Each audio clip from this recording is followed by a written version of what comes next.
Welcome in everybody to the Unified Collegiate League for Fall 2024. It has been an incredibly long season and is finally cresting toward the end. Just a couple of matches left as we are here for our upper finals this evening.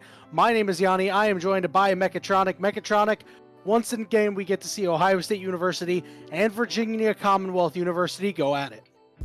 Very excited for tonight. This is a good time. We get to see nice League of Legends action here. We've got to see a lot of good matches over the course of the season. We get to see more good matches, so I'm very excited here. Yeah, me too. Virginia Commonwealth University last time out conquered their demons fully by taking a 3-0 over Penn State. They've had a really nice growth across the season where, they started out getting 0-2'd by Penn State, and now it's like, oh, first round of playoffs, boom, we 3-0 them. We're so back, baby. Yeah, I mean, VCU coming back, and the problem is tonight is they have to face the undefeated in games they've actually played, Ohio State. Yeah, Ohio State has been missing in action for a couple of matches. It happens sometimes. Somebody not able to show up, or ends up being an FF. But when Ohio State hits the rift, they do one thing, Mechatronic, and it's win. Yeah, they seem to be the team to beat when they show up, and from everything that we've been told, they are here tonight in the server. So if Ohio State doesn't win, then it's one of those, like, you kind of expected them to win here. Something's gone wrong. Yeah, and with the players that they have, I mean, from top to bottom, I think it's a big reason why, right? They've got their top laner, their jungler, their bot laner, the support, all consistently master tier level players. 5Fire in the mid lane. I mean, we talk about him every opportunity that we can whenever Ohio State hits the rift, because Sky was a couple of years ago an amateur darling when I first got my start casting and things like that. I remember everybody who was casting above me was talking about 5Fire's the GOAT. 5Fire's the GOAT. He's going to go LCS. He's been a fantastic player, and while that is not the trajectory that his career is going, he is still an incredibly impressive player. He has not lost a step in skill whatsoever. No, he has done so well, and like, you sit here and look at it, and the one time we got to see OSU on stream, they actually subbed 5Fire out after the first game. It was such a dominant game, and you saw how different the team was. Not in a bad way, but the game was considerably closer after they had taken this mid laner out, who's calling shots, who's doing a lot of work in the mid lane. He was playing Aurora Grasp that night, when Aurora and playing Grasp wasn't really a thing yet, and he was so dominant on that I'm excited to see what he cooks up tonight. Yeah, I'm not sure if he was just on the tech or if he was just playing the most busted champion on the patch, and no matter what you were going to do, it was going to work. But on the other side, there is still a VCU who can contend with them. Absolutely. They've got a lot of really strong players. Entrancing, his Vladimir top has been a really big surprise. It's actually just crushed some games. And in that game against Ohio State was actually a very big threat. It has gotten target bans. They have to respect ban Vladimir in 2024 because of Entrancing and how well he is playing his top lane. Like, he has been playing really well. The best Garchomp has been playing really well mid lane. They've had some shuffling in the bot lanes and the junglers here, depending on who's available. I'm hoping they've got their primary first team starters in every role here tonight, because they're going to need it to take on this like star-studded OSU team. But Handsome Korean has just done really well this season in whatever role he's been playing. Yeah, and one thing I really like is that Handsome Korean, the champions that he likes to play are like really good right now, like Kog'Maw and Sivir. Sivir recently got an early game buff. I'm hoping we get back to lethality. Sivir, I always enjoyed it, but Kog'Maw is an absolute menace right now. Here's the schedule that we have. The schedule is a little shortened at this point because, well, we're at the end of the season, but our weekly schedule luckily remains very long. Monday, Overwatch 2, Tuesday, Rocket League, today, Wednesday, League of Legends, tomorrow, Halloween, Valorant, and then Friday, Super Smash Bros. Ultimate. Same time, same place throughout the week. I will have a costume tomorrow night for the Valorant cast. Ooh, are you willing to? Okay, I was gonna say, are you willing to spoil it? I had a plan, and the plan fell through, but the plan may still happen. You'll see tomorrow night, and I'll explain tomorrow night if my plan actually occurred. You'll have to tune in tomorrow night for Valorant. That'll be certainly a treat. I will certainly tune in. I'll be working at my office job, so we'll definitely be able to watch some Valorant, especially later on in the evening. It'll take me through. I work the night shift on Thursdays. It's pretty rough. But today's match, as we've alluded to, it is Ohio State University versus Virginia Commonwealth University. And as you can see, Ohio State did lose one of these games. However, remember we talked about it. It was due to a forfeit. Whenever they've played, it's been Ohio State, and the games that pretty much every game Ohio State has played with their starting five, as you said earlier, have not been close. Yeah, it just felt really, if you're an Ohio State fan here, if you are a Buckeye, you're watching this game, you should feel really good before the game starts. And if you are a VCU fan, you need to see them do a lot in the draft really early to try and get some stuff. You want to see entrancing on the Vladimir. You want to see best guard trump.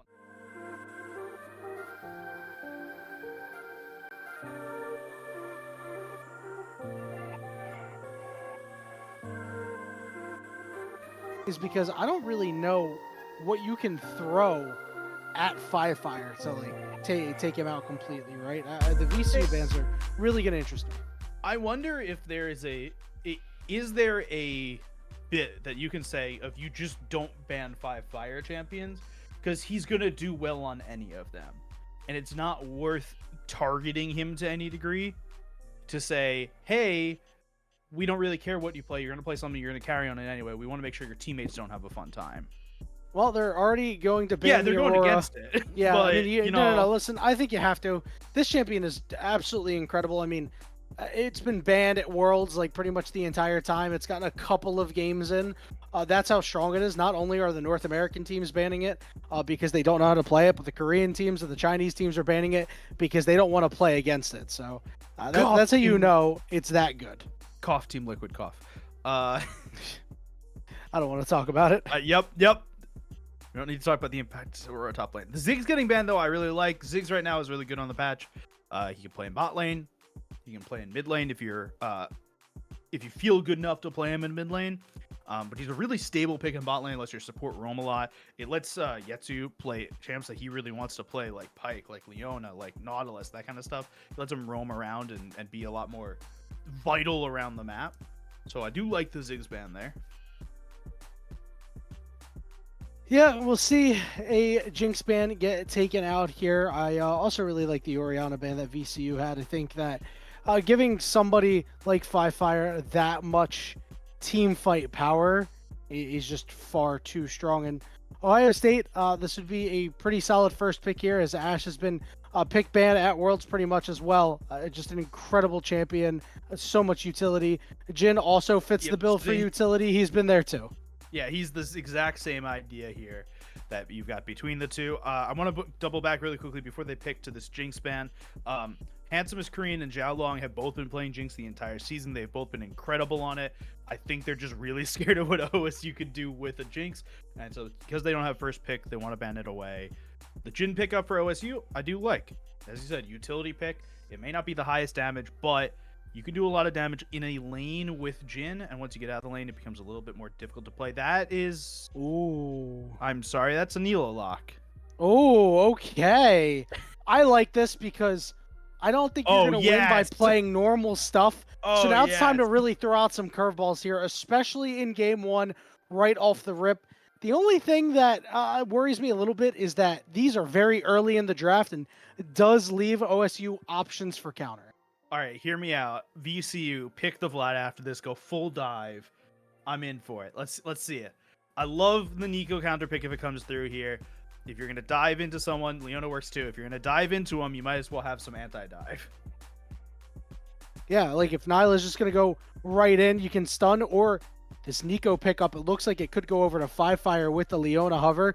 Now all of a sudden, this Nyla's going to go in, and she's just going to get absolutely blown up. Yeah. Second Nyla goes in here, you get pop blossomed by Nico, and that's it. You're no longer there. I do expect this Leona pick to come through. I do think Leona's really good in this lane. I think Leona with Jin is just good. That's not Leona. Okay, is this Wukong top or is it Wukong jungle? It could even be Wukong support. I've seen that before. I'm not sure. Wukong. I don't think Ooh, those buffs have come in yet, but Wukong top support. or jungle would be good. Wukong support is typically if you have a Senna and you do fasting Senna with No, Wukong. no, like I That get was that. popular for a little bit. I don't think you'll see it here. I was just more so memeing around a little bit, but Yeah, I am interested to see where this Wukong flexes to. And this Vladimir is left let's go. unbanned, so Let's go. here it is. This is exactly so. VCU is going full in on dive comp here. That's all this is. The second you have a Nyla and a Vladimir, you're gonna want like we're looking like Lissandra or Yone in the mid lane. You want something that is going to go in jungle, probably something stable and tanky. You could look at the Sejuani in jungle. That would make sense to a degree, especially with the melee AD carry in Nyla and a melee mid laner if you were to go the Yone route. Yeah, I think the one issue with VCU's team is they are incredibly susceptible to heal cut. It is like bad how Yeah. susceptible to heal cut they are. I mean, I anticipate that at least one of these members will pick up a heal cut item probably on first backer or as their half item after they finish their first item Yeah.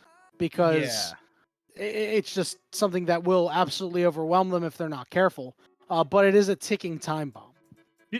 We didn't talk about this, but is there a chance that this Nico goes support and not mid? Absolutely. I feel like that's a real chance and could be very good in support into a Nyla Soraka that you want to stop them from moving. Nico's got a lot of no moving abilities. Mm-hmm. Yeah, Nico also gets movement speed on her W to dodge out of Soraka Q. So if you poke down at Nyla and Soraka, make it a little bit harder for Soraka to sustain in that lane because that's really a big problem when you manage to poke them down and then Soraka can heal the Nyla and then land some Qs and then she gets to heal up herself. And it's like you did pretty much nothing to them. So Yeah, it's just certainly a bad circle there. Yeah, absolutely got to watch out for that. Seeing many junglers banned here in the second half. Jarvan, Viego, Master Yi getting taken off the board. And if we see a Hecarim lock in, I don't know what season we're in right now, Mechatronic. But the Hecarim makes sense here. I know I said the Sejuani. I don't know. Hecarim really makes sense here. It is a go-in comp. This is a dive comp, and if there's not many junglers that are better at diving than Hecarim. Alt and E out of the alt. I don't disagree with that, but I'd much rather have a Sejuani or a Skarner because these are champions that can also dive, come with a little bit better CC in my opinion, and are tankier than Hecarim. And also Hecarim's a champion that with his W, does have a little bit of sustain, so he will also suffer from the heal cut. They didn't have up until this point a really good champion to buy heal cut on, but the second you pick the Aatrox, there is now a champion to buy heal cut on. And with the Sylas being hovered here, that's letting me know real quick that Nico's going into the support role. Unless they could always be Sylas support. Well, unless they do something really weird here and put Nico into jungle, which used to be a thing. Yeah, I don't think that's going to be the case. I think this will definitely be an eco support, but we'll have to see. Sylas going to be the lock in here, going over to 5 Fire. You've got, two really good ultimates to steal in Soraka and Hecarim. Nyla's ultimate is not a bad one either. Getting into the middle of the fight and knocking a bunch of people up. Sylas is really adept at getting in the middle of the fight. Vladimir's ultimate definitely not as impactful on this champion. So, before we talk about this Talia pick, I think OSU kind of backed themselves into a corner here for a second because we talked about how good heal cut was against the VCU team. It's also really good against the Ohio State team. With a second, you had an Aatrox, a Sylas. Wukong is going to want to build a Sundered Sky. There's actually a lot of healing-ish stuff that's going on the OSU side that makes it also valuable for VCU. This Talia pick gonna do quite a bit to stun up these members. Stepping on these Legos is actually going to be relevant this game, right? With Wukong's Q dashing to somebody will stun him. And Sylas landing Abscond Abduct, that'll stun him too. Aatrox E, if he decides to reposition for a Q. Absolutely. It's a good Talia game. It's the same way it would have been a good Poppy game if they decided to go with Poppy here. Would have been such a sick Poppy game. I don't know if I would like Poppy more than I like Hecarim here, overall. But it definitely could have been a Poppy Talia at the end of this draft, and I would have seen the vision. Yeah, I think it would be a much better mid jungle duo. especially because Talia Rocks plus Poppy charge interacts the way you want it to. It actually does micro stun them, which is pretty pretty important.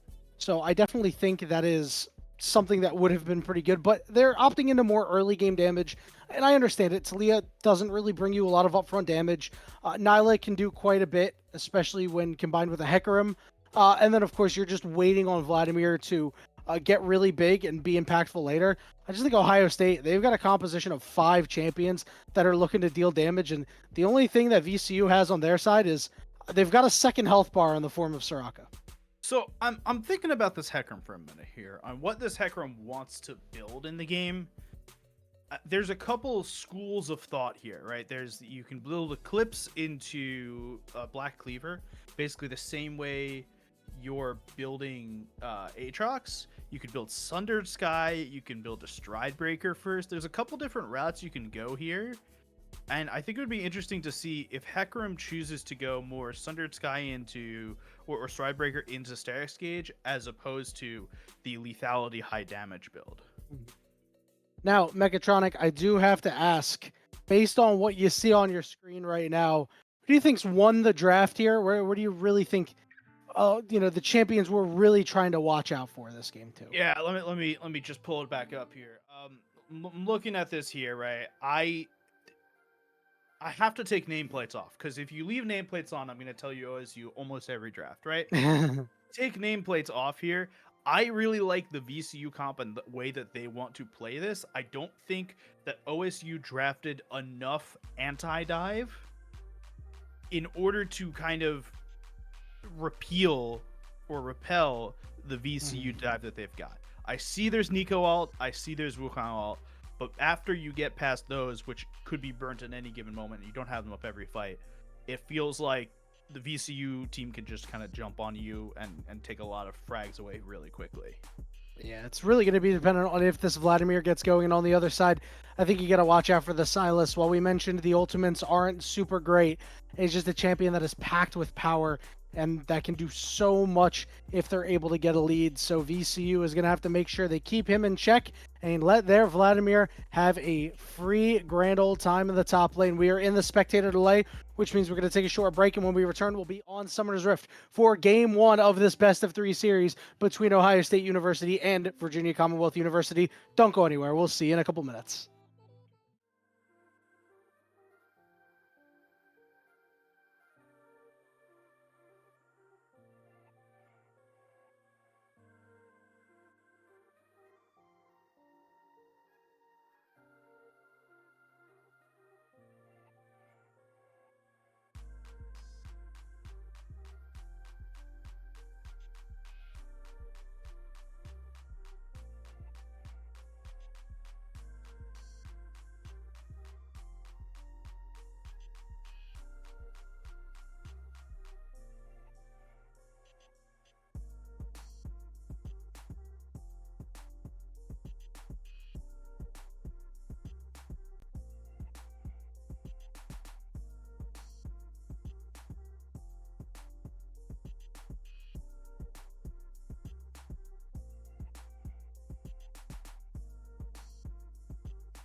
All right, everybody, we're going to be in very shortly to the game.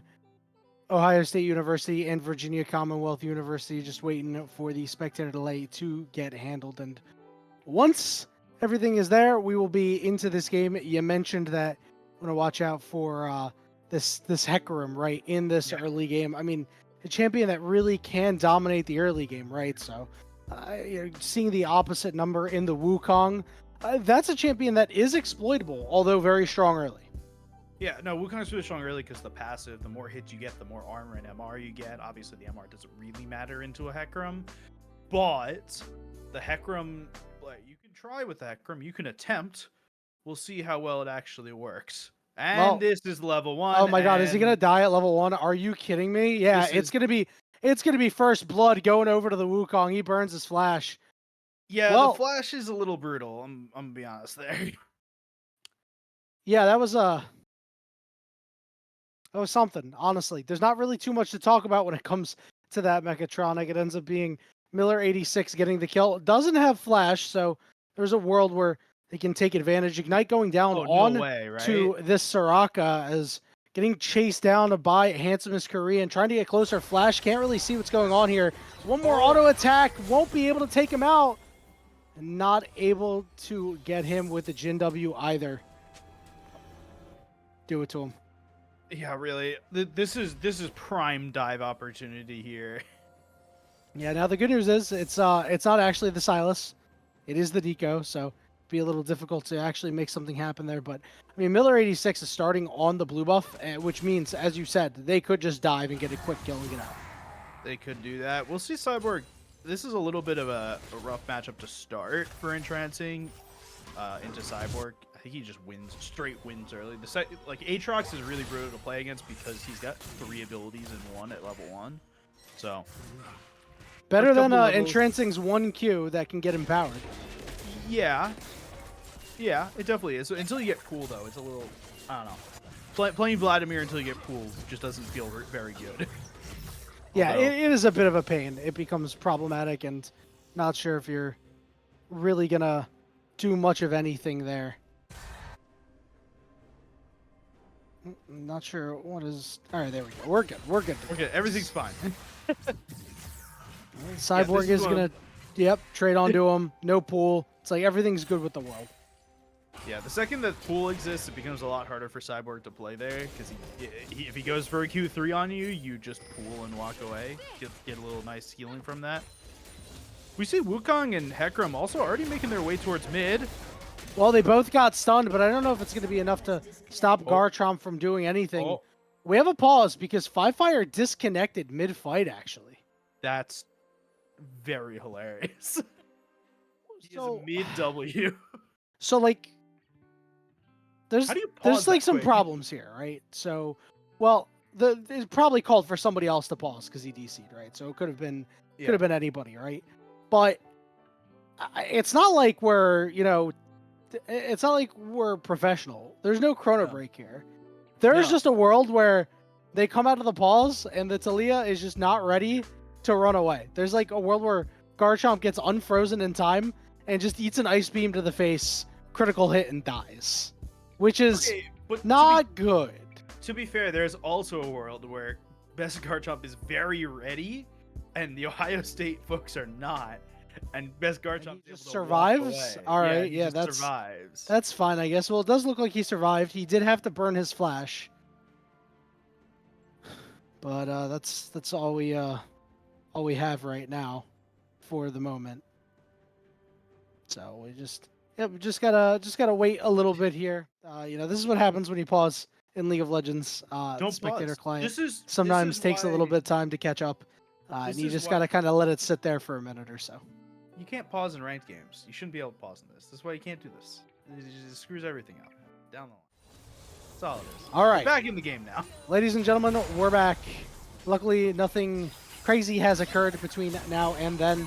Garchomp still sitting in lane, flashless, manaless. Bit of a rough time as you're getting pushed in by a Silas. That's generally bad news. We're seeing Hecarim doing some counter jungling here on the bottom side of the map. I do like that.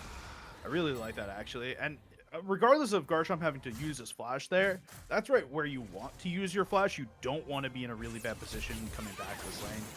Probably use TP. This is a little bit of a little fight. Yetsu, that was a crazy sidestep by Yetsu on the captive audience. If he did not sidestep that perfectly, he was dead. Yeah, it feels like they're playing just on the edge, and when you play Nyla, you kind of have to just be playing on the edge. Yeah, Handsome Miss Korean taking a lot of damage for it. This is also a big issue with this lane is that they don't have a whole lot of range. Mechatronic. I mean, Handsome Miss Korean on this Nyla. Nyla not known for her range. Miller 86 is going to go straight over the wall. Great protection from Handsome Miss Korean. They're waiting for Zhao Long to get there. And now 2M2MC could find themselves in trouble. They're going to fall. Handsome Miss Korean trying to get healed up through the Ignite. Will flash and die anyway. Now it's Miller 86 all alone in a 2v1 as Jin cannot get there. Ends up being a 2-for-1 for VCU. I mean, here we go. 5 fire, nice free. Never mind, 2-for-2. Yeah, 2-for-2 overall. It could be it. Oh, entrancing. It is gonna get much worse. The ghost. The flash mistimed the flash, and entrancing gets out.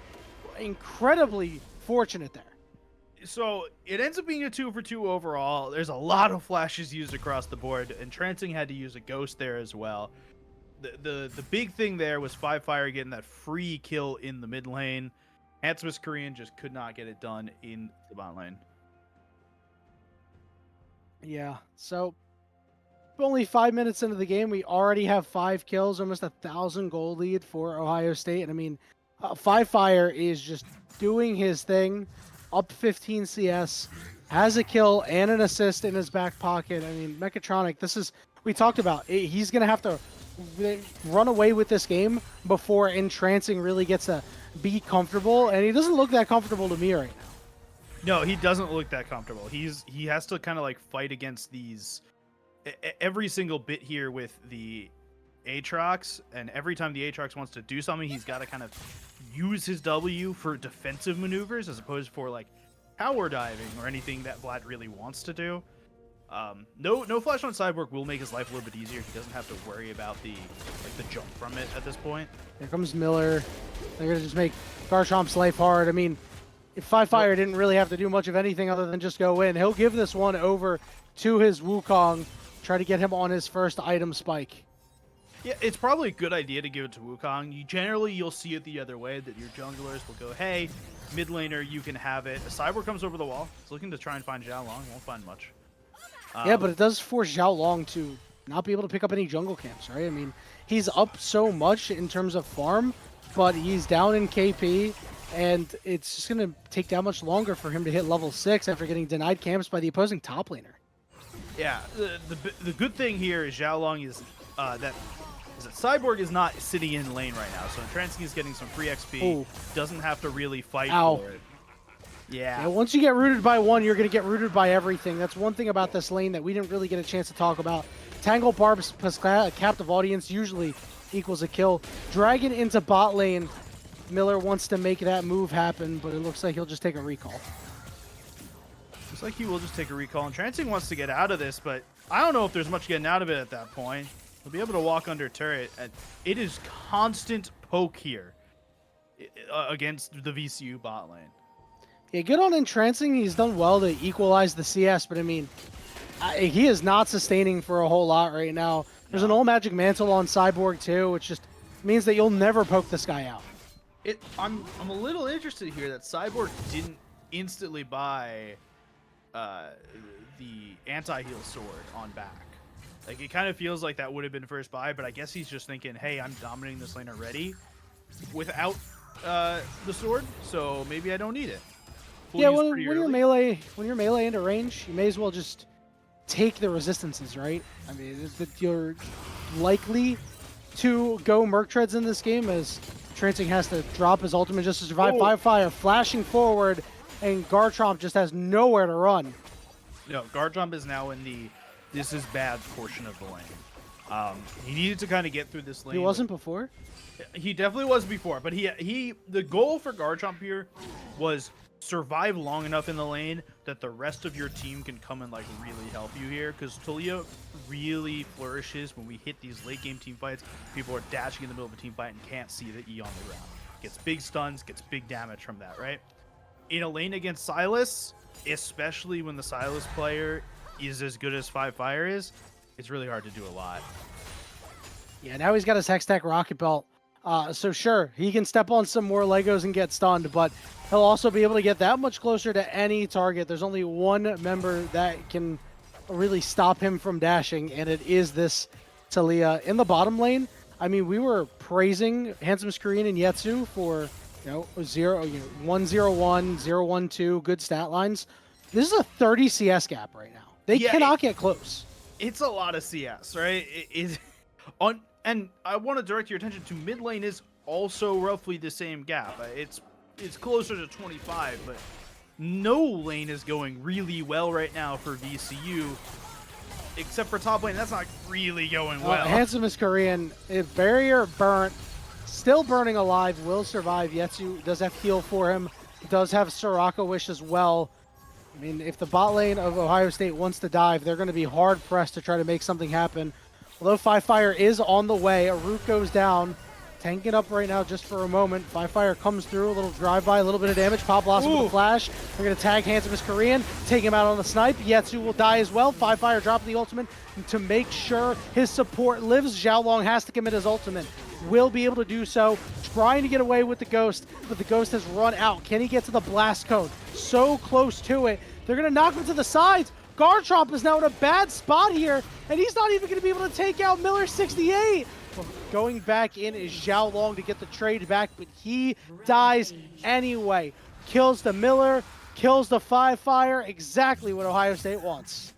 There was some miscommunication right there between Xiaolong and Garchomp. One wanted to stay and go in, one wanted to leave, and it turns out they both die for it. It's brutal right there when, like, Xiaolong is out jungling Miller right now. Miller is trying to be everywhere. Xiaolong is just making sure he's farming, he's getting ganks off when he can, and it means Xiaolong's game is screwed a little bit more now, and it really means that Garchomp's game is screwed a lot more now. Yeah, and the one thing that you have to hang your hat on is entrancing, as Handsome Screen finds himself in a bit of a bad spot here. But you can't really even hang your hat on entrancing. He's falling behind nearly 20 CS at this point. This is really, really bad. He's got to go up against a Hex Drinker on Aatrox. He's never going to be able to kill him. No, and this is the other item that you'd go first if you don't go Grievous if you're playing Aatrox here. The Hex Drinker is really good into Vladimir. Anytime you get towards that kill threshold, it makes it a lot harder to actually kill. 11 minutes into the game now. We didn't really talk about it, but 3 grubs were picked up for the side of Ohio State quite a bit ago. Nobody really going to take big advantage of grubs in this game, but you're happy to have them. If you can get them for as free as they got them for, why not? As Five Fire is just dealing big damage onto Garchomp. This is tough. Not only is he dealing big damage, it feels like Garchomp actually hit his whole combo there. He hit the E-stun, he hit the flick back, he hit at least 1 or 2 of the stones. And he didn't do any damage once Five Fire got landed a W. Like, it just felt really bad in that trade that when you're playing Talia there, you couldn't do anything about it. First member to get heal cut is in the bot lane, but we're seeing Entrancing drop his ult in the top lane. Again, having to fight against the Hex Drinker. Five Fire is healed, but so is Xiaolong to interrupt this. Five Fire's got to use his ult to get out of turret range, healing up just a little bit. Do they have enough sustain in this 2v2? I believe they do, as Cyborg lives with a sliver and Ohio State solo laners get it done.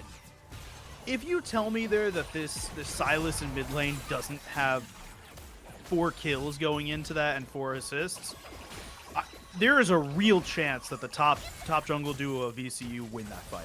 Yeah. They played that really well. They played that right to the edge. Like, there's some amount of respect that's got to be put on VCU for that fight, regardless of them losing. Second set of grubs going to be taken here by Miller as Garchomp falls in the top lane. I mean, at this point, it's just a bit of a wallet diff right now, Mechatronic. Yeah. It's just a little too much for VCU to handle, and I think the biggest problem is while Entrancing scales really well, I don't think they have enough scaling to be able to actually turn this around.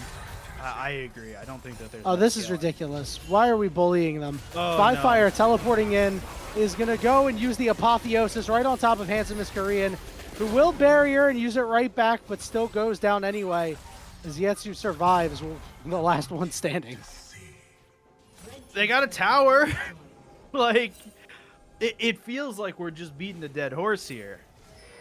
Hecarim pun not intended. Well, the horse has been beaten to death so much that, he is from the Shadow Isles. He has died 3 times, but he's kicked back at least a little bit. But feels like the only member that has been able to do so on VCU. This Xiaolong pick actually turned out to be pretty solid. It's just everywhere else is completely falling apart. I mean, this isn't like Fearless or anything either, Mechatronic. No. Five Fire could just run this Silas back if he sees the opportunity.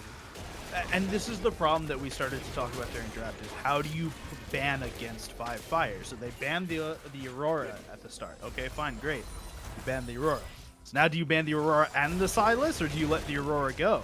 Uh-oh, could have bit off more than he could chew, and he definitely does, as Garchomp ends up living through that big shutdown. I didn't expect him to die there. I The micro stun. I kind of assumed that he knew what he was doing and that he wasn't going to die there. That's a big bounty over to Talia. Oh yeah, absolutely massive. I don't know. Miller try to chase down the Soraka here, but go back up to the top lane. As Cyborg a little bit low, does not have the Hex Drinker anymore. Meanwhile, down near the mid lane, Pop Blossom goes down. Xiaolong using his ultimate, able to get away, survive through the Ignite as well. There was no damage there for OSU, and they still took 3 members down to very low HP, right? You see Ruler walking in at the last second there, this Jin walking in to try and do a little damage. They've all already left, but like you can look at the gold leads across the board here. Top lane, it's a diff by 1,000 gold. Jungle is the only lane that is actually up in gold. Xiaolong is doing better than Miller. We said it the entire time. He's up a little bit of gold, whole 2,000, but mid lane's a 2,500 gold difference. Same in bot lane. Like, it's a lot of gold. It is a wallet diff. Yeah, eventually your wallets just become too fat. They become the best item in the game. You smack them across the face, and it's bad news. Cosmic Drive picked up here for Five Fires. He takes a lot of turret shots just to want to chase down Entrancing. Can't get him with Abscond Abduct. Entrancing gets ulted by the Hemo Plague, stolen away, as he will be able to limp back to his base. Five Fire is just trying to take his wallet diff and bring it everywhere. If there was a player who was doing vaguely well, that's where Five Fire is going to be.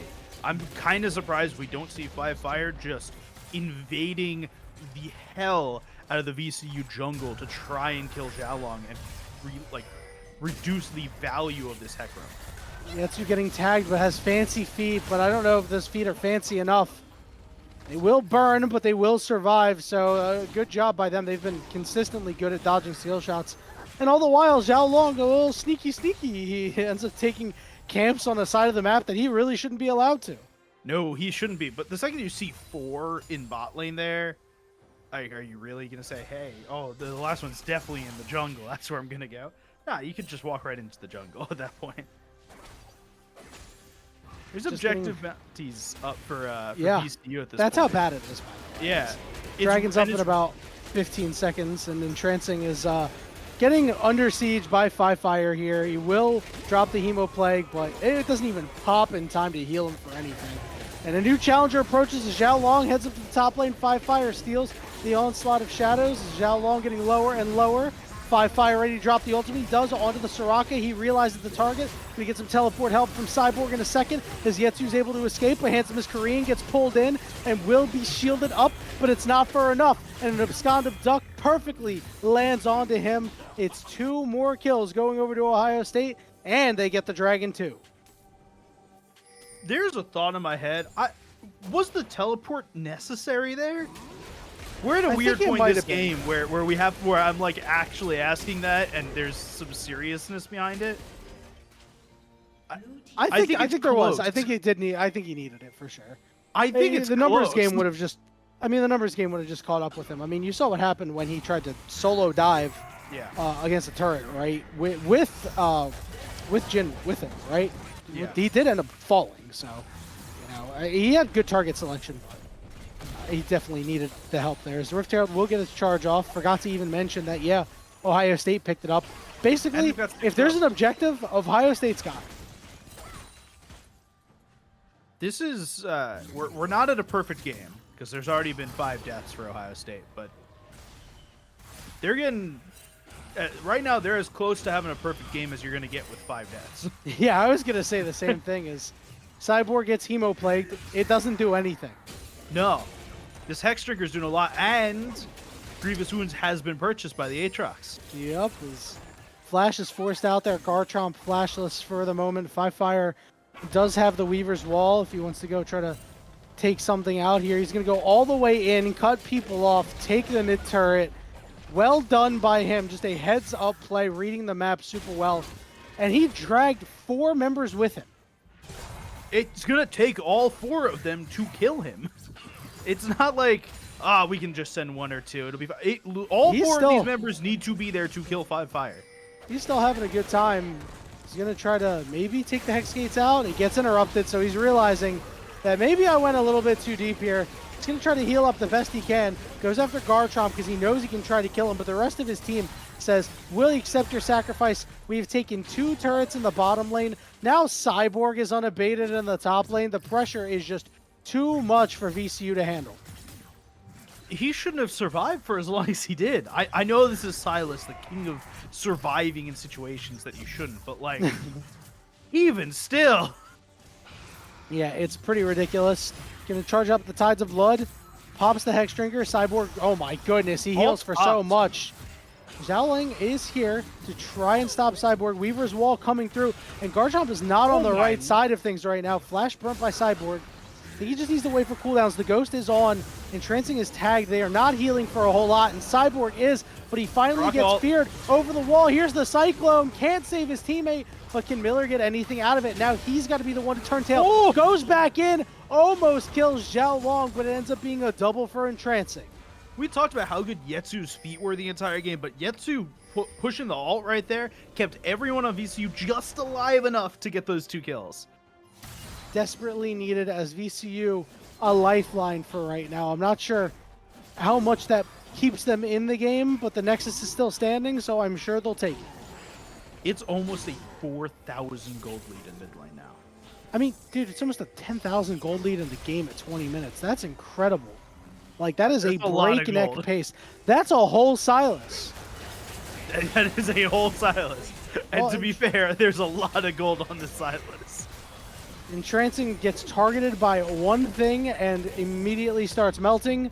Turret goes over to Ohio State in the top side, and now all that's left to do is to start knocking down these inhibitors. There's no inhibitor turret in the mid lane, and no inhibitor turret in the bot lane. What more are you going to do here, right? You have no turrets. You just need to turtle in base. That's your goal here if you're VCU, is sit in the base and hope to hell that you can get some really good fight. You can walk out. You can take a Baron. You're in the hope and pray mode now if you're playing on VCU. Yeah, in baseball, you know, it's how they say you need a bloop and a blast, and a bloop and a blast, and a bloop and a blast. Well, VCU needs a lot of those. Trust me, I'm aware of this this concept you speak VCU needs a lot of, okay, we got to kill here, we got to kill there, we got to kill here, we got to kill there. Here's the problem. Their inhibitor is under siege. In 50 seconds, this soul will be up. Apotheosis lands. They're going to go all for it here. Down goes the Nico, no Pop Blossom, but Cyborg on the backside. It's a pincer. They managed to get away from the weak side, but the curtain call is out, and here comes Fire. Everybody's running scared, and it's not just because of a stolen ultimate. Fire will fall. There are only 2 members left standing for VCU. It's Garchomp and Entrancing, and they're trying to do what they can to slow down Cyborg. It looks like he'll head over to this bottom inhibitor and take that one for himself. A 3 for 2 in favor of OSU and 2 inhibitors. That fight went better than I expected it was going to for VCU. Agreed. Right? Miller walked out with like an HP.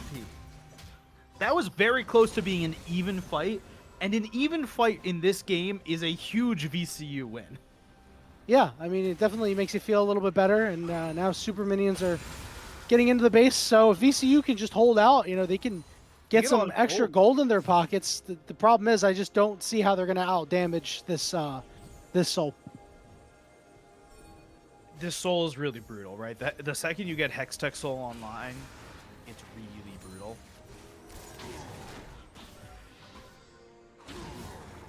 Like it's it too much becomes damage. It's a lot of damage. Yeah, you get slowed, and it's just completely over, honestly. So And it'll be a they're Hextech on Soul. Dragon already. Yeah, Like, it's going. There's it might take a nothing second. else that we can really say. A moment of silence for our fallen large lizard friend, the Hextech Dragon. And that is Hextech Soul. And for those who don't know, Hextech Soul, you get tagged, you get slowed, and it's essentially just a static shift proc that everybody gets. And yes, one of the highest win rate souls, as you said. It's the best soul. It does so much damage. It's not my favorite soul, but it is the best soul. What's your favorite soul? My favorite soul is Ocean. I'm a big tank player. Okay, I see. Ocean Mountain, big tank player. Ocean Man. Yeah, I can see that. It's Baron's nice. being done by 3. Like, yeah, it's not I mean, even a question at this point. This is just OSU trying to push their gold lead further and further and further down the VCU throats to just end the game. Yeah, they are well stocked in terms of HP. Nico kills a turret solo. Handsomest Korean has decided, I'm going to try to fight. Five Fire once again steals the Hecarim ultimate. Nico getting quite low, but Cyborg coming in from the side. They're ready to just fight here. So much damage onto Handsomest Korean. He melts instantly. Flashes are not going to save you as Five Fire's in the thick of things. Miller still has his ultimate. Pops that on Entrancing, who is now marked with Grievous, and will get Pop Blossomed and die. A clean ace for Ohio State, but Mechatronic wasn't even really a surprise. No, it wasn't. Xiaolong ulted to his death there. I think he just wants to get the game over with, get into the next draft. That's really what you want to do here as your VCU. Under 25 minutes, you take the L, move on. Doesn't matter about game 1. You got to win more games here. Just move on to the next one. You got to win 2 games anyway, right, in order to move on in a best of 3. So just, we got the loss out of the way. No big deal. We are still absolutely in it. But my God, Mechatronic, I mean, this was an absolute drubbing. Do you think anything that you saw out of VCU that they can adjust, that be like, okay, you know what, we can, be really competitive in this match and try to even up the set? So Xiaolong was really good in the jungle with that Hecarim. Like, credit where credit is due. He had a gold lead once we hit 15 minutes. He was out jungling Miller. It felt really good. It just felt like every lane was falling apart around him, and no matter what he was able to do, he couldn't get into the lane to make the difference. I want to see the laners on stuff that maybe makes them a little bit less susceptible to ganks, something a little bit more safer. And if this is the way Xiaolong is going to play tonight, I want to see Xiaolong on carries every single game that he can get ahead and do work on. Couldn't agree more. I also want to see Garchomp on something a little bit more aggressive, because just being passive in a lane with Five Fire is not going to cut it. We're going to cut it to a very short break, but before we go, we want to thank Buy Blue Light for powering the MEC Championship for the second time. They've got incredibly high quality glasses, the highest quality, one might say. They help protect gamers' eyes from harmful blue light devices that we use every day. Gamers, even workers, I see blue light a lot during my office time. I've got a pair of blue light glasses somewhere, but I would really like to have a pair of Buy Blue Light glasses. Check out their website at buybluelight.com. That's BYE bluelight.com, and see what they have for you. And with that, we'll take a short break, and when we return, we'll take it to the Game 2 draft between Ohio State University and Virginia Commonwealth University. Don't go anywhere. Okay.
Welcome back, everybody, to the Unified Collegiate League upper finals between Ohio State University and Virginia Commonwealth University. Yanni and Mechatronic still on the mics here. And Mechatronic, from what I've heard, we do have a couple of subs, specifically in the mid lane. Enzo Nev is going to step in for Five Fire. Enzo Nev, a longtime coach in the scene.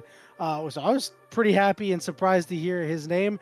Has coached for Team Ambition, Team Fish Taco, Wild Card Aces back in 2022. I mean, this guy has been around some really high-level players. I've never actually watched him play, so I'm actually quite excited for that. I wonder why he's playing tonight. That's where I'm looking at. Why are we making this adjustment here tonight? Well, you know what? Maybe they're just want to get the subs some work to make sure they're all sharp, or maybe they're just disrespecting VCU. It could be one or the other. I hate to say it, but it really could be either. They want to keep their strats for a while. Yeah. They don't want to give up their strats for the finals to this. Not at all. A couple deviations in the bans here. Really only one so far. It's this Silas that's getting taken out. I like that Ohio State went and took care of the Soraka. They are very much like, the Soraka was actually pretty good. We respect it, so you're not going to be able to play that one anymore, Yetsu. Yeah, if you look at OSU, last game they banned the Sona too. They are focusing right now on Yetsu bans, and it does feel like as the season went on that Yetsu was very consistent player for VCU. Yeah, clearly mechanically just very talented. Just you could tell based off of his ability to sidestep skill shots at a very adept level, to be quite honest with you. We're going to see a Nautilus get taken off the board, so no point-and-click champions, or no champions that are going to be upset about seeing him go. Good ones like Zeri can avoid happy to avoid point-and-clicks, things like that. Maybe we'll see them come in. So, Corki, okay. Corki's great right now. Corki's great right now. Corki's insane right now. Corki's actually really good right now. Yeah, I'm actually quite surprised that it's coming through in this game after it didn't come through in the last game. I'm interested to see where it goes. It has been pretty much exclusively a mid laner, but many pundits feel that it is still a strong bot laner. I'm wondering if Ohio State's going to lock this in. This is just total ego if they do so. Up 1-0 in a series. It looks like it will be a first pick Aphelios. That's absurd. That's nuts. I love the Aphelios pick. By the way, separate matter. Corki's only a mid laner. You should have seen my Corki jungle game earlier today. All right. I've heard people have played Corkungle. Corkle. It's Corkle, I believe, is the official name. Kungle? Hold on, none of it's good. Hold on. No. There's somebody has a legitimate one. I just have to go find it. I like the Aphelios Lulu here. Lulu's the best parent for Aphelios in the game. Korgle. Get it? It's Korgle. Korgle. Okay. Continue. Yeah, Aphelios Lulu, best pairing in the game for Aphelios. If you want to get it uncontested right now is the time to do it. You inevitably pick stuff into the Lulu, like Bard. It means you can get some stuns. You can kind of adjust for some of the Luluisms of it all. It does mean that if you pick Bard, you want to pick something in the bot lane that can be a little more self-sufficient, as Bard won't be there all the time. He'll be on his little side quest. Ezreal would make sense to me. Absolutely. You can see a Ziggs here, especially since you're going AD mid. Yeah, or unless it's Korgle. I don't think it'll be Korgle. No, I don't think it is either. I think Vi would be an excellent pick here for VCU. I want to see them pick it, and they have picked nothing. So this game will be played 5v4. I'm kidding, of course. But we'll wait for production to let us know what that champion pick is, because this is the suspense. Right. It's killing us right now. It's actually a random champion, right? So basically, you get to forfeit your early pick, so you've got a super last pick. That's not how any of this works. Okay, so it is a Yone. We are getting confirmation it is a Yone. Oh. So that could still go top lane, but it does mean that Corki could go into the bot lane, and Jax is going to be the pickup here for the side of Ohio State, and they're going to ban Vladimir. They're not convinced about that Yone going top. Okay, but the second you give the Yone here, does that not give you some thought on the Corki jungle? I mean, it really does. I have to say, I'm still very surprised that there's no Vi pickup here for the side of VCU. I mean, against an Aphelios, you really need it. Like, there's one champion that can help you get to Aphelios right now in your composition, and it's Bard. I mean, sure, Yone can use his ultimate, but if Aphelios, stays from a decent enough range, or the vision coverage is really good by Ohio State, Yone's not going to be able to touch this guy. I don't know how to feel about this draft right now. The VSU draft kind of feels all over the place to me. Corky is a poke champion. Yone is not. Let's just start there. I do trust Yetsu to pilot a Bard, though. You need to be a special kind of crazy to pilot Bard, and you need to, like, know when to not int your team by using Bard all. Yetsu has shown this season that he's very good at support mechanically. He's got a good mind for the game. So you're kind of looking at this and going, yeah, we feel pretty good about Yetsu playing this Bard. I mean, listen, if it's Yetsu, absolutely. This dude looks like he's able to pilot anything, right? Yeah, could pilot a ham sandwich, in my opinion, and probably at least look passable on the ham sandwich. But I mean, this is a player that's going to have to be the one that really gets things going for the team. And coming to think of it now, having him on this roamer is really fantastic, because if he's the primary playmaker of the team, this dude's going to be bottom lane, maybe blowing some summoners, then he's going to head up to mid lane, have a nice little magical journey, try to get summoners there, then to top lane, and it really needs to have some consistent, successful plays, and maybe, just maybe, VCU can turn this one around. They're giving full counter pick to the coach substitute in mid lane. I love it. Yeah, you know what? Why not, right?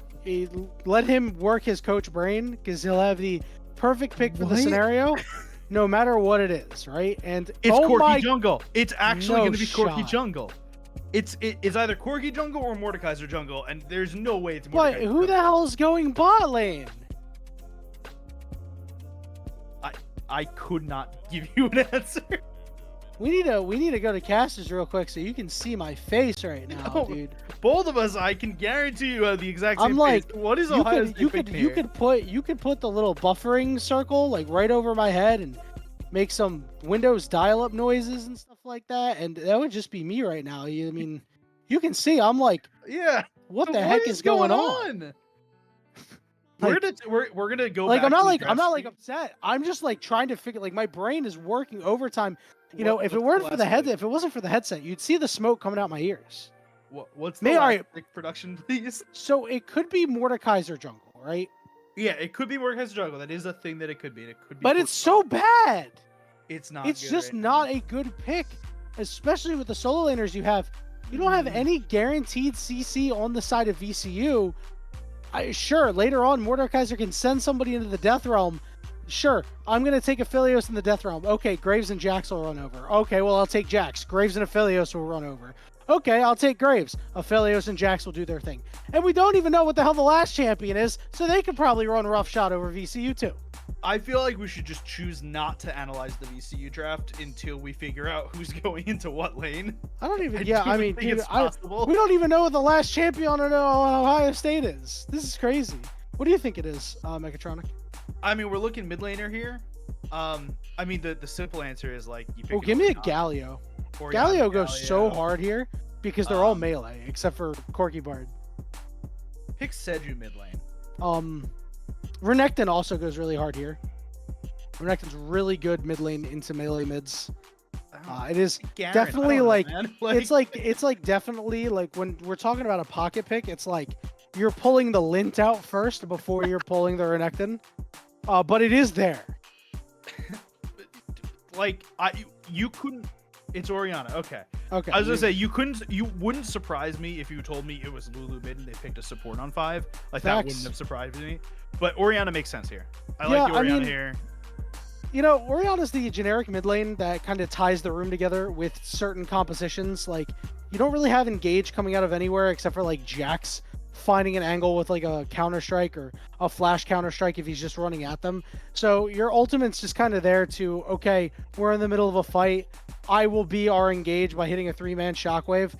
The good news is because VCU is so short range outside of the Corky, and that's only with his missiles, like this Orianna actually puts in so much work, as you were saying. I like the Oriana here. I see the vision. You put Oriana ball on Jax. Jax goes in, stuns, pulls. I don't even Aphelios think you're doing ult on that. top of it. I think you're There's just keeping the Graves ball on you. involved. There's a Graves involved somewhere. Lulu's Yeah. there. Like, If it were me, I'd keep the ball on myself this entire game and just earn my own shockwaves because I don't think the Jax is gonna really get you in the middle of multiple people. there is at least 3 different ways for OSU to win this game. I could not tell you what is going on the VCU side. There is no way to like describe this comp. I don't get it. So maybe there's a world because I'm trying to get some gears turning. Maybe they put Bard with a solo laner like Ornn or Mordekaiser, and it's just so he can roam around maybe, and your solo laners are going to be a little bit more self-sufficient because of the type of champions that they are.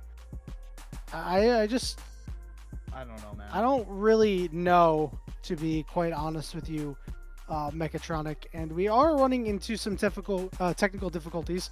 So this would be a pretty good time to head to a break, and that's what we're going to do. And when we return, we'll be on Summoner's Rift for what could be the final game of the set between VCU and Ohio State University. We will see you on the Rift.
All right, everybody, thanks for hanging with us as we made it onto Summoner's Rift. It looks like there was a kill that we missed. Unfortunately, Spectator is not perfect, as it's 2M2MC in the mid lane here, and Enzo Nev, their coach, to the bot lane. This makes a lot more sense, and it was a Mordekaiser jungle. It looks like he did get first blooded with an assist to Miller 68 as well, so already a rough start for ECU, Mechatronic. So, I play a lot of League of Legends with coworkers, and we're mostly iron and bronze, but with like very big esport heads. I'm so sorry. This is a draft that one of us would decide is a good idea. This is something that like we've played. Something that you guys cooked up. Bot lane. We played like Sejuani top, or Sejuani mid with a Zac in a solo lane. Like I've played Sejuani mid before. 2M2MC has no flash, which means he is in big trouble here. Mordekaiser looking for his revenge, as 2M2MC will fall to a pretty easy gank there from Xiaolong. It was the easiest gank you could get there. Good, nice little knockup from Entrancing to get. Like, if you're gonna get something, I love that animation. I don't know if you saw, but I love when the animations freak out and the champions kind of like look like they're running on air when they get knocked up or something. So Cyborg got knocked up and then went to leap strike. So you just see Jax like sprinting to a minion instead of leaping to one. It's excellent. Xiaolong's here. Wow. Yeah, here we go. Xiaolong needs, if he makes a play here, I'm feeling VCU's looking pretty good. He does burn the flash out of Cyborg, so that's good stuff. He can come back around for round 2 later. Yeah, so things to look for when you're playing into a Jax. Does the Jax have wards? Especially us on Spectator Client, who can actually figure that if that's true or not. If Jax has wards, he can jump away to a ward. If he doesn't have wards, he's going to probably be flashing. And that's exactly what happened to Mechatronic. Top laners getting their backs off, and the TP is coming in. Cyborg is just going to come back with boots and a dagger. Not exactly what I would call combat stats. No, but do you really, like, if you're playing Ornn here, which I know Cyborg's not, he's playing the Jax side, Ornn can just sit here and do whatever he wants forever. He'll pick up a tier at one point, and that's it. You need to make this lane at least somewhat even if you're Cyborg. I feel like you gotta go for kills. So it's a Blade of the Ruined King start. That's what it's gonna be here. That's what this is telling me. The good news is you don't necessarily need kills on a champion like Jax. You can actually just farm it up and become a monster later if you get such a free lane. And this really is a free lane. I have to say Entrancing's doing a really good job on CS, up by 2. You know, it's kind of difficult to CS as Ornn under turret at times. If you mess up on one of your abilities or you use it to trade, you know, the minions are going to be different health, and it's not the same as any other lane, really. Yeah, I do like the fact Entrancing is sticking close to walls, making sure to save his E for when Cyborg uses the Counter-Strike. All right, like, right that there. is the right Beautiful. cause. Exactly what he did right there. That is exactly how you play the lane. You could be playing this game right now, Mechatronic. No, I really couldn't. I'd be down 3 kills already. On both sides. Hey, listen, you have an intimate knowledge of this matchup, my friend. I play a lot of Ornn, man. Play a lot of tanks. I'm so sorry. Someone's got to play the tanks. Might as well. Somebody does have to play the tank. Somebody has to be the goalkeeper, not the striker. I've been watching a lot of Blue Lock recently. I figured that. I watched most of the first season and then did not finish it. So. Ah, damn. It's so sad. It's on the What list. might be It's on sad the here list. Oh, is that's a Enzo. flash. Yeah, Enzo will flash over the wall. Looks like he'll be safe for right now. Entrancing is now hit level 6, which means there could be an opportunity for a kill. And right now, Aphelios is in a big trouble here. Barrier burnt, thinking that he's able to get a kill. A flash to the side, and Yetsu lives with just enough HP. Barely, just barely. Oh, Enzo, run! Enzo, get out of there, bud! Flash, call, nicely slam, done. Xiaolong, 3-1. So, you said Mordekaiser's really bad in jungle right now, and that is true. With one exception, if you get Mordekaiser fed early, he is very good. I don't think he's bad. I just didn't think it was a good pick for this game because I expect Miller to be able to kind of outfight him. I mean, Graves is one of those champions that he builds up the grip passive. He's got a dash to be able to avoid the claw. But Miller has taken a more herbivore approach after insisting on first blood. He's only been farming. We haven't seen this man do anything of note since then. Yeah, already a 700 gold lead in the jungle. Like, it's a good gold lead. Twice now, this is Xiaolong doing better than Miller at the early game. Yeah, and the good news for Ohio State is that Oh, no. 2M2MC is doing really well in the mid lane. Great Oh! shockwave there, Oh! but because of the shockwave, he couldn't stand in the Fate Seal to make sure that Garchomp couldn't go very far. That's so smart. And by smart, It's just I mean unlucky. Really lucky. Yeah, it's If just you are a super Garchomp, unlucky. you are so happy that that just happened that way. Hang on, Miller has to flash over the wall, but there's just too many blue health bars on that side, on the top side of the map. There's the call of the Forge God. Oh, the knockup kill. onto Cyborg. He doesn't have enough damage. He'll solo! flash Billow's Breath, and VCU is starting to dominate Ohio State. I'm sorry, were you not ready for the assassin mage in the top lane known as Ornn? I was not prepared. I can't believe you were not did familiar with Ornn's game. I did not listen to Illidan. I was not prepared. I did not. I apologize. I was unfamiliar with your game entrancing. Yeah, Ornn does a lot of damage. The brittle procs are disgusting. They are. Especially if you're playing into Jax where he has next to no sustain. Is right it now. Miller time? It might not be Miller time. He's pulled into the death Good realm. ultimate. He has no dash. He did blind him. He's sidestepping everything. It might actually be Miller time. It is Miller time, baby. He gets the shield too. And Handsome is Korean. All of a sudden is in a bad spot as 2M2MC is on the way. He will be able to Valkyrie out. I feel like the OSU League team needs an alcohol sponsor from Miller. I so don't that way- know if you exactly want that.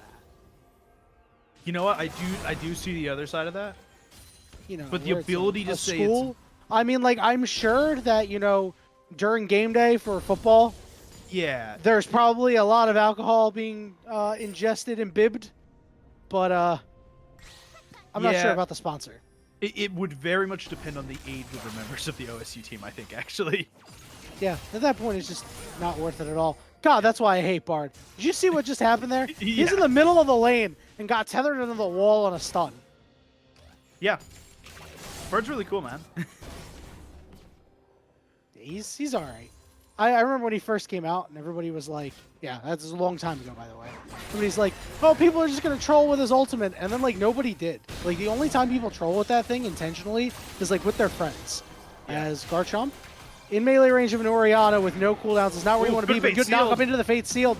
But Enzo is here. Shockwave lands onto 2. Great ball control there by 2M2MC, as Enzo is the one who gets the kill. Really well done by 2M2MC. And if you're looking here and going, wow, this guy was playing support last game, I'd like to let everyone know 2M2MC is actually the backup mid laner for this team. He's not normally a support player, so the Nico last game makes a lot of sense when you think about it as he is the backup mid laner playing support tonight. So he can do things like play Orianna really well. Yeah, and by the way, he's up almost 40 CS in an advantageous matchup, I might add, but, you know, in terms of CS, you know, when it comes to fighting, it's a little difficult, but 2M2MC is going to have to be the guy this game. He's already looked impressive to start, and VCU certainly has a little shot in the arm with Xiaolong, so it'll be up to 2M2MC to be the hero in some of these team fights. We talked about how OSU's team fight isn't really the greatest. Yeah. So there's a lot of short range champs. There's A lot of short range champs. And it feels like there's kind of a lack of mid-team fight damage. Especially when Xiaolong presses R. Now, normally you say, wow, they pressed an ultimate, how is there a lack of damage? That's where all your magic damage is coming from, this Mordekaiser. The second you press R, Mordekaiser is no longer in the fight. Yes, you've also removed someone from the OSU side, which would probably be 2M2MC from the fight. That was a flash shockwave burnt in the mid lane by Orianna. Garchomp is just dead. We saw him flash forward, and then we went to the bot lane. And now there's big trouble here. That's a big Orianna slow on the W. Down goes Yetsu. Xiaolong pulls Enzo into the Death Realm. And I don't think there's any way he's killing Enzo, as Enzo ends up killing him solo. That's got to be depressing, to die to a Lulu in your own ultimate. Oof. Lulu popped alt late. So the benefit in Lulu popping alt late, Mordekaiser steals stats when he enters Death Realm. It's not the entire time you're there, right? You don't get all those stats. You don't steal if you gain stats. You don't gain the stolen stats that they get. What I'm trying to say is Lulu waited to use the ultimate and made it so that way the ultimate was a lot more valuable. Just too much health for Xiaolong to do. I don't even know if he needed it, to be honest with you, because Mordekaiser didn't have any cooldowns after that. Yeah. And Mordekaiser's auto attacks are not known for being the strongest in the world. No. And once again for VCU, you know, after Xiaolong taking another hard loss, it's him and Entrancing, the ones that you are hanging your hat on. And as an Ornn top lane, not sure if Entrancing has the same amount of game carry potential as a Vladimir. Well, this is the problem, right? Entrancing is playing an incredibly stable champion that could win you the game because of good engage. But with that good engage, you need damage behind it. And there's no damage behind it. Not a lick of damage. Cyborg flash counter-strike, perfect. Nice flash. He's going to be the only one to go golden. Miller gets pulled in, tries to get out, has to flash, gets the ultimate from Enzo. Here comes Call of the Forge God. It's not going to land on anybody. There's a lot of low health bars, but Garchomp is going to have to snap back, and 2M2MC salivating, has Shockwave, and all those health bars are really low. He's on the hunt. There was a real point there where someone could have died from either side and made it into a really tough fight. Oh my god, he's so That close. someone's I gonna want to be see it happen. Oh, Oh, it's a Good Fate 1v1 Sealed. here. That Fate Sealed is pretty good. Shockwave onto Xiaolong will take him out. 2M2MC trying to survive. He gets a shield. Garchomp's going to land a Q, and he does, despite the movement speed buff. It's a big shutdown in the mid lane. yeah, it's a VCU favorite fight just because of that shutdown. What can they do with these low health bars they're chasing? And Entrancing doesn't have ultimate. That's the big help to try and get into that. And Yetsu doesn't have the ultimate either for Bard. So we'll just be giving it up. This game feels a lot closer than the last one if you look at the gold and you look at the kills, but all the gold and the kills are on the wrong people on VCU. Yeah, it is. It's pretty rough. I mean, you know, Xiaolong having kills and Garchomp having a kill is good. I mean, Entrancing, I'm sure you'd rather have it on Handsomest Korean, who has been really quiet this game, has gone down a lot of CS. Corki really strong in the early game still, and has just been pretty much neutralized because Yetsu's had to help out around the map. Turret platings just fell a little bit ago, and one thing we didn't really get to talk about is the objectives too much, as one Dragon's gone over to Ohio State, and the next one's not up for about 2 minutes, so I don't know if we'll see a Dragon stacking game, but the split of grubs actually benefits VCU a lot, so Cyborg doesn't get his hands on 6. So Corki's generally pretty good early game. The problem is you're playing into Aphelios, and Aphelios is such high range. You just poke the Corki down the entire time. It's not a huge amount you can like really do if you're playing Corki in this matchup. You can't W in, otherwise you die to Aphelios. Yeah, you're just gonna have to You need to be chill out. close enough to E. Not a whole lot that, Yeah, that can see, be this done, is as the you can problem. see. Yeah, he's just getting ripped apart, and this just does not bode well for VCU. The Corki pick is not really doing what you'd want it to. Obviously, he is still scaling. His 2-item spike gets really strong to the point where you can just Valkyrie in and just do all of your damage and maybe end up winning a fight because of that. But I mean, look at Garchomp. He doesn't do any damage to 2M2MC. That's really depressing. Orianna is incredibly frail. And those Seraphs embrace first item in Orianna, so you're not even like trying to prop your shield or anything. It's Ludens. It is a pure damage build. Yep. And Trancing's going for this kill. Xiaolong's there. This is a frag. Oh, and it's a solo kill for Entrancing. Xiaolong shows up top and doesn't get anything for it. It just burns time. Miller's got the Rift Herald in his back pocket. Will eventually use that as Yetsu going to try to make a play on to the Aphelios. He went golden in the bottom lane. Entrancing is up here with no mana, but Xiaolong is back up. No dash on Miller. Miller doesn't have flash either, and he's caught in the Death Realm. Xiaolong's going to have to get into turret range. The pull in. Miller reloading, but goes down. A shutdown going over to this Mordekaiser. That ultimate was really, really good by Xiaolong. It had nothing to do with wanting to kill him in there. It was, I want to prevent you from getting under turret and getting out of this. It just prolonged it a little bit, and there was some damage Xiaolong got done during there. They're able to get it through. They're turning this around to some degree. It's just, it is really brutal. And the gold distribution is really brutal here. Yeah. Yeah, it's really tough, although VCU is getting some back, down less than 3,000 now. You can take a look where the gold is at. It's 1,100 lead in the top lane. In the jungle, really big surprise. It's barely a 100 gold difference, and in the mid lane, once again, it's a 2k lead for Look at the bot lane. OSU's mid laner. It doesn't matter who it is. And then, yeah, the bot lane. I mean, that's just built off of CS. Yeah, that bot lane one is over 2,500 gold. And turn, of course. And turrets, obviously, yes. I don't believe that the bounty changes go live tomorrow. Went live last week. Yeah, so the new bounty changes went live last week. Yeah. And the improved ones will go live on the next patch, I think 2 weeks from now. Or not this week, but next week probably. Yes, yeah, that's what I meant. The reasoning we talk about this is because a lot of the bounty changes have to do with, instead of how you are doing against the person in lane with you, it's how you are doing overall. And you start to look at how you get bounties differently with that. I think Aphelios would have a bounty right now in a different game. Yeah, and so there's always going to be some people who are still mauling at the bounty system, right? I saw a clip from Nemesis the other day. His team was down 10k. He gets a triple kill, and all of a sudden he's got a 300 gold bounty on his head, but his team is still down 9k. That's its own matter. That is definitely its own matter, but he's like, why if I die, do I have bounty on my head? Like, that was not the worst Nemesis impression I've ever heard. Yeah, it's not. It definitely was not the best. Definitely not. I haven't worked on it really. It was just completely off of memory. And, you haven't workshopped it. Haven't gone to Nemesis. The open mic if you watch this for some reason, it's just all fun, bro. It's just all fun. You can do an impression of me, but I sound like an idiot half the time. So we're seeing some decent. Right there. One more time. What was the stun distance right there? Bart got another stun. Longer than it should be. That's the answer to that, Mechatronic. Longer than it should be. 2 dragons on the side of Ohio State as they are once again up 3,000, just almost 4,000, I should say. Hovering around there, Garchomp trying to take some creative angles, and I really like it. Ooh. But he's going to fade sealed. He got scared by the Lulu, thinking it was more.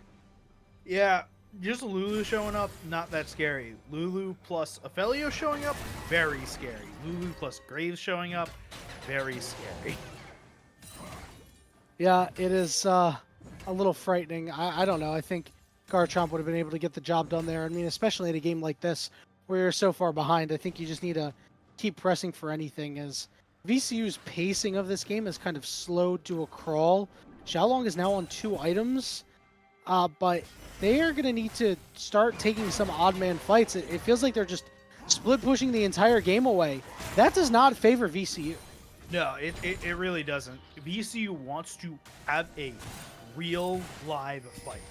Not front to back. They want to dive on your back line and just out-tank all of your damage, right? And I don't see that happening unless they go for one of these objectives. They've given over 2 dragons to OSU to start the game. In 2.5 minutes, you'll see the next drag come up. It is an Ocean Soul this game. Ocean Soul's real good for the VCU team comp. Yeah, it is. I mean, it's the problem is they're not going to get it. I don't think there's a world where they get it, Mechatronic. I'm going to be quite honest. No, I don't think there is either. But you want to fight for it, because if you are VCU, you want to fight. That is your goal right here. Rift Herald is getting dropped because it expired and they need to use it. There's 3 members on the top side. 2M2MC going to meet the Yone in the bottom lane. Does have his teleport available if the team wants to look for something. Get in the robot, Shinji! Senzo Neva's going to get the charge off, and meanwhile in the mid lane, Aphelios pulled into the Death Realm. Call the Forge God coming through. It's a fight on multiple fronts, but everybody's showing up to Xiaolong all of a sudden, and they save the AD carry, and up in the top lane, good flash by Miller is the one who may end up falling, but he actually ends up escaping too. How the hell did they manage to go 1-0 in a fight where they were disadvantaged on both sides, Megatron? Enzo just had Miller had an incredible flash there to misstep the Fate Sealed, and the second that the Yone did Fate Sealed and whiffed, the fight was over in top lane, right? Yone was the only person far forward that had any worth to them at that moment, and once he had the snapback, there was no killing the Lulu, there was no killing the Graves. That was it for that top fight. And in the mid lane, right, Xiaolong was just stuck between 3 members of OSU. There was nothing Xiaolong was going to be able to do there other than ult someone, prolong his life a little bit. Didn't have ult up or used it at the beginning, and either way, you're kind of denoting that you're going down there either way. Yeah, and he couldn't kill 5150 in the Death Realm 1v1. That's really the big issue that it crops up, is your strongest member on your team cannot solo kill the 80 carry on the other team in the Death Realm, where 80 carries are meant to be soloed. You're not going to win a lot of games when that happens, and that is got to be a very deflating feeling for the side of VCU as they trail 5,000 gold, dragging up at about 20 seconds. As Miller is coming in from the other side, and here comes the Aphelios. Enzo Nev going to be the one who's pulled in. He's going to have bop the ultimate on himself, but he gets bursted out. Call the Forge out, coming through, big shockwave onto 2, and just like that, OSU oversteps their bounds. They needed to fight. That is what it was right here, right? They need to just have a skirmish, have a tussle. They need to try and push an advantage. Yeah, they should be. It is a 5-on-2 right now with a Jackson and Aphelios. The Aphelios is scary. The Jax is not as scary as you think it is. Yeah. You want to try and, like, you just mark him and go. Right, let's see. Garchomp is in a bad spot. He's forced to flash away. He's very low because the Baron is dealing some good damage in the Death Realm. It's a 1v4. It is a 1v4.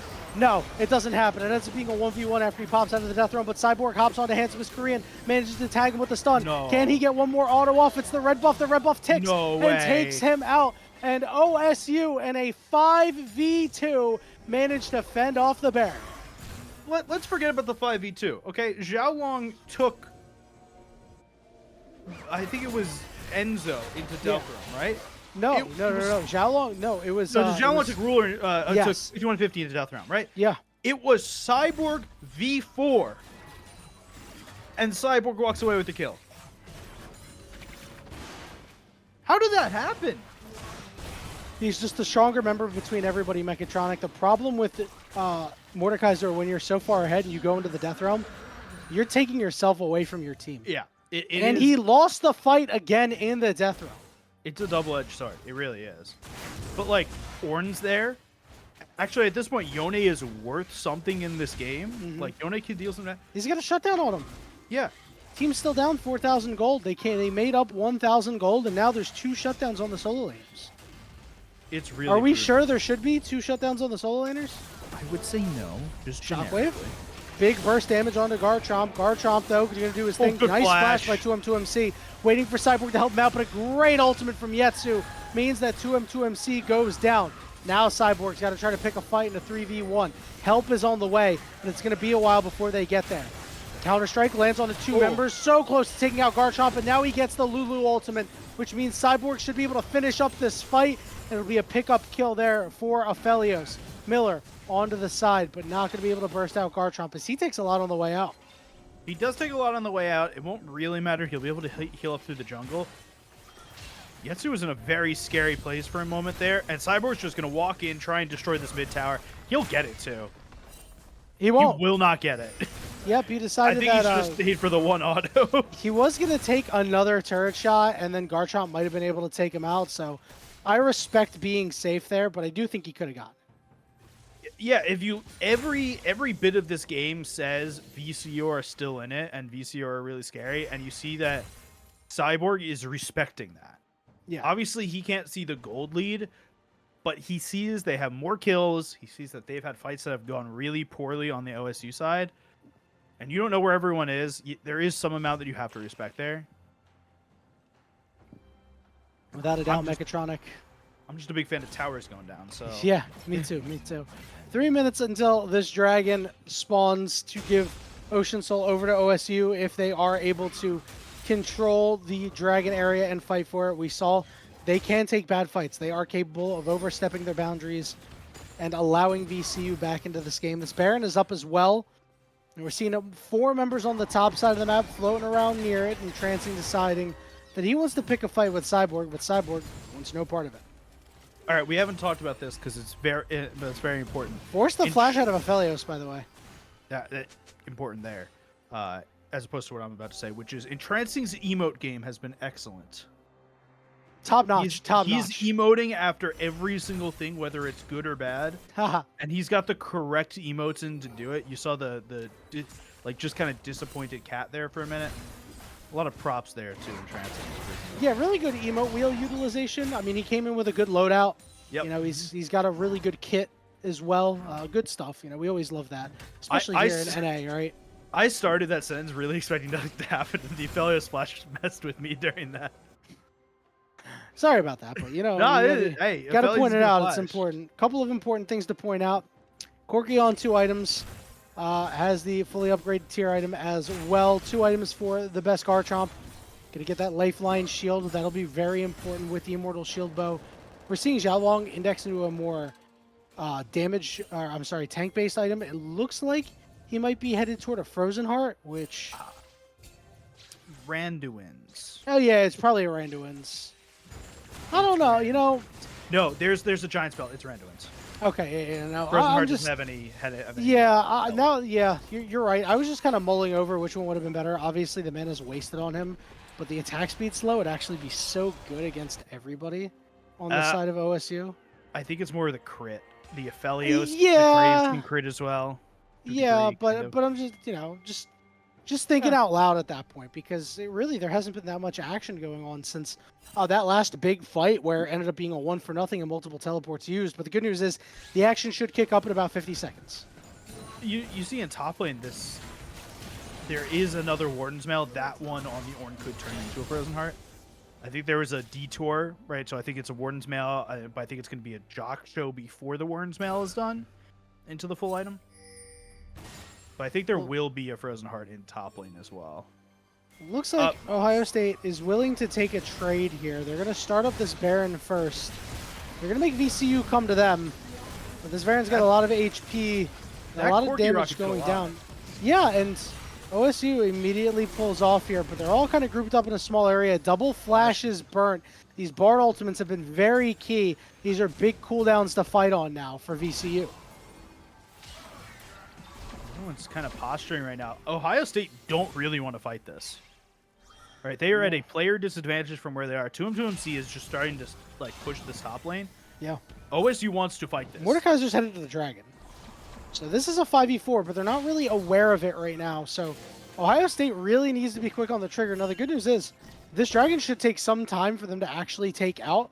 So Ohio State has a lot of time. I mean, it is burning somewhat quickly, but I mean, it still has 6,000 HP probably at this point. All right, it's a little bit lower. Now, it's going down. Ohio State just do nothing. They go to the Baron, they burn 2 flashes, they lose the Dragon, they lose the Dragon. It's the Gru meme. It is the Gru meme. Now's the point in the game where we actually have to talk about the value of Ornn. Because Ornn in lane is quite good if you can play him correctly. But we're starting to see there's 4 Ornn items now. The ornaments. The VC side. These ornaments, right? They give a lot extra as we see it. The fight starting in this river here. We're going to rip a call the Forge God, but it's only on the sideboard because Miller's in the Death Realm. Teleport coming in from Garchomp. Miller has nowhere to go as Entrancing gets the kill. Fate Seal does not quite land. So much damage out onto Garchomp, but he does manage to walk away. Entrancing off to the side, looking to cause some problems here. Takes a lot of damage from Orianna. Good ultimate down. Shockwave lands on the 3 key members. Red-white guns on Aphelios, and it's time to fight as they are biting back. They end up going 1-for-1 in a 5v3, but not for much longer because they pick up a second, and they're going to pick up a third on the Garchomp in just a moment here, as it's a shutdown going over to Cyborg. OSU takes the fight. Screw your Ornn items. They just have items. Right? That's what it comes down to here. You have an Orianna with 3 items, an Aphelios with 3 items, a Jax with 2.5 items. That's all it comes down to here, and Cyborg's going in still.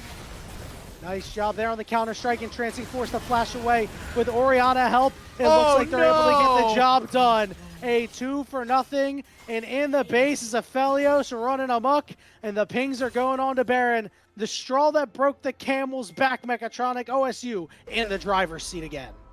Your hope in this game, if you're VCU, is these Ornn items will be good enough to push you into even with OSU. To just push you just a little bit up. To say, hey, the Ornn items are better than a regular item. They may have 3 items, but we've got 2.5 in an Ornn item. But that fight didn't look close. 2M2MC with a big shockwave. This is an aggressive Baron rip right now. Remember, they don't really have any tanks, but this Baron is just getting melted.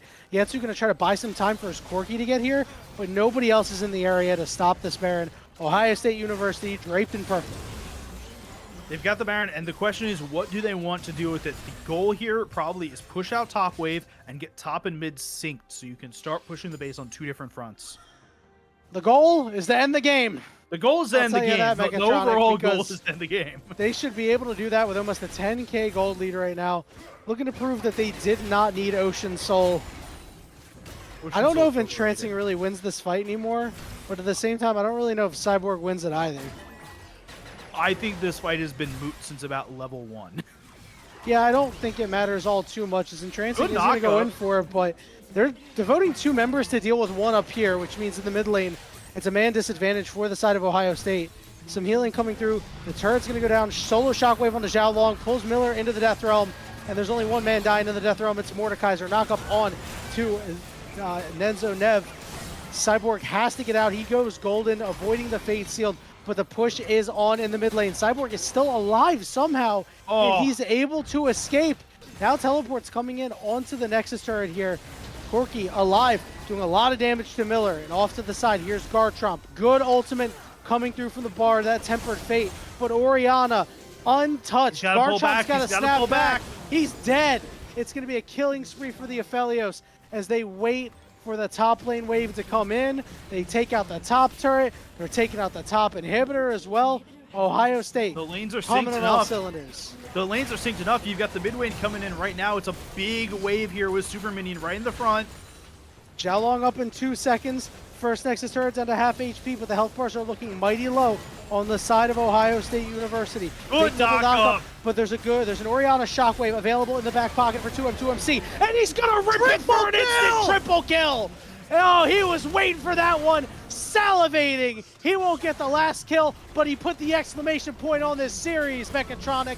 2-0 Ohio State. They're going to the finals. There is nothing more iconic than a triple, quadra, a pentakill with Orianna Shockwave. And we see it again right here for OSU to close the series out. Well played game. 5 Fire who? Didn't need them. 2M2MC had an equally as good game, sure. May have not been as high in the kill department, but he certainly showed up in the mid lane, was able to beat up on the best Gartromp, and they came to play. Got a nice win. Enzo Nev, the coach in the support role. Not the prettiest stat line, but he did what he needed to do. He did what he needed to do. Like, he was good enough. Not just good enough. He was actually quite good in the series. He made sure people survived. But 2M2MC, if I was looking at these 2 games and you asked me who's the starting mid laner between 2M2MC and 5 Fire, I don't know if I'd really say 5 Fire. Not from a bad perspective from either of them. 2M2MC just had a game here, though. Yeah, you just wouldn't know, right? If you're like, pick one and you didn't, know the names or anything like that, you'd be like, oh, maybe it's this guy. Maybe it's 5 Fire, who knows. But a hard-earned win here by Ohio State University. And for Virginia Commonwealth, the game 2 looked much better, but that game 1, I'm sure, is still going to stick in their minds. They're going to take this loss, and they're going to go do battle with Penn State University one more time in the lower semifinals. Mechatronic, it was a pretty interesting series, and like I said, the swaps out for Ohio State University, no problem at all. We're going to take a short break, and when we return, we should have an interview. I'm not sure with who, but I'm kind of hoping it's somebody on the side of Ohio State University. So we'll see you there with our surprise guest.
All right, everybody, welcome back to the Unified Collegiate League Fall 2024 Upper Finals. The finals have concluded.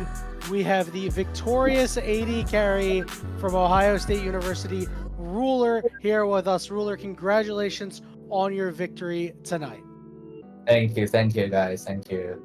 So, my first question for you: when they locked in Nyla Soraka on R1, R2, what was going through your team's head after that? Especially after you had picked Jin, very neutral early pick. They're like, okay, I know what I'm getting into. And then you see like that on the other team, and you're like, well, what's exactly going on here?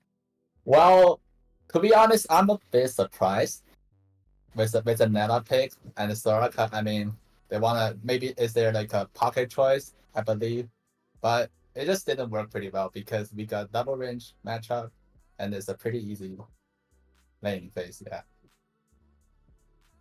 I'm gonna keep on the draft conversation for a minute because you guys won that first game pretty handedly. You made some adjustments into the second game. You walked in the second game probably thinking they were gonna play something roughly the same, and then they pulled out whatever that composition was in the second game. Um, did you guys know where the champions were going before you started to play the game? Yeah. So I think I remember they first picked Corki, and Yeah. we just said like Corki could be flex to mid or bot. But like after and they pick a Bard, and we think that because Corki and Bard cannot go together, and we think that is a Corki mid. But then they choose unit, so we were like, what?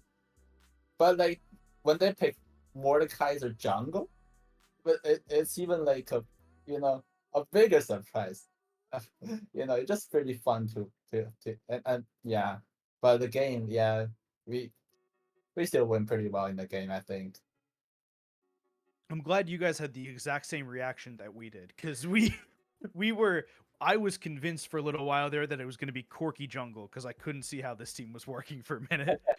Listen, Shapeshift is crazy on the jungle clears, all right? She can make anything work in the jungle, and somebody goes and sees one of her videos and be like, I can probably make that work. So a couple of substitutions in game two. Your starting support heading to the mid lane, and your coach in the support role. What's it like laning with your coach? I imagine it can kind of feel awkward at times. Yeah, it's pretty interesting. So like when our support is going to mid, and we were like, okay, who is going to support? And our coach is like, I'm registered, I'm on. I I I haven't like played much game with him, and he was like, he said, I haven't played a game in like 3 months. So I was a bit nervous actually, but it all goes well. It all goes well.